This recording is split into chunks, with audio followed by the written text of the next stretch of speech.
Hello' friends, আজি আপোনালোকৰ মাজলৈ এটা শুকান মাছৰ চাটনি ৰেচিপি লৈ আহিছোঁ। তাৰ বাবে মই শুকান মাছখিনি এইদৰে টাৱাখনত কিছু সময় গৰম কৰি লওঁ।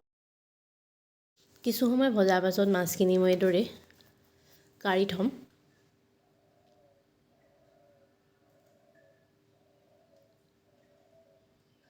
তাৰপিছত এইফালে বগা তিলখিনি কিছু সময় টাৱাখনত এইদৰে ভাজি লৈছোঁ।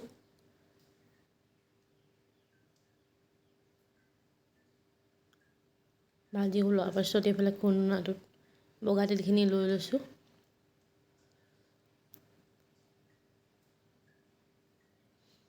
শুকান মাছখিনি দি দিছোঁ তাতে। এতিয়া দুইটা এইদৰে খুন্দি ল'ম। এয়া খুন্দা হৈ গ'ল, গুড়ি হৈ গৈছে। এতিয়া ইয়াতে আদা, নহৰু আৰু দুটা কেঁচা জলকীয়া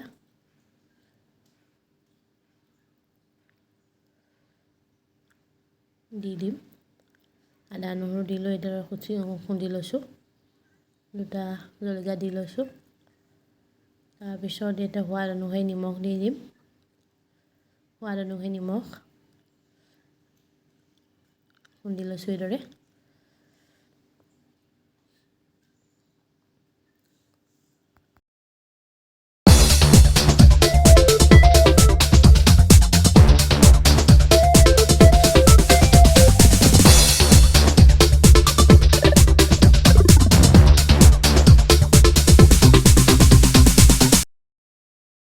এয়া চাটনি খুন্দি ৰেডি হৈ গ'ল।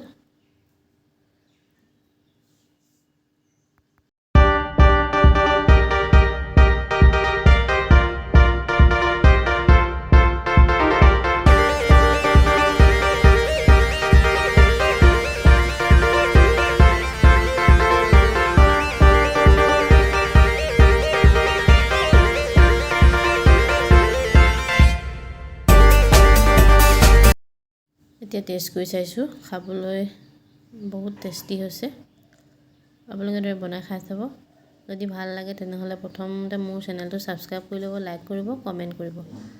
এয়া ভাত খাবৰ বাবে থালিখন ৰেডি কৰি লৈছোঁ। ভাত, পাপৰ, এইফালে অমিতা ভাজি, চাটনি লৈ লৈছোঁ, শুকান মাছৰ চাটনি। এইফালে হালধি এডোখৰ লৈ লৈছোঁ, কেঁচা হালধি, আৰু এই আচাৰ লৈ লৈছোঁ। এয়া খাবলৈ বহিছোঁ।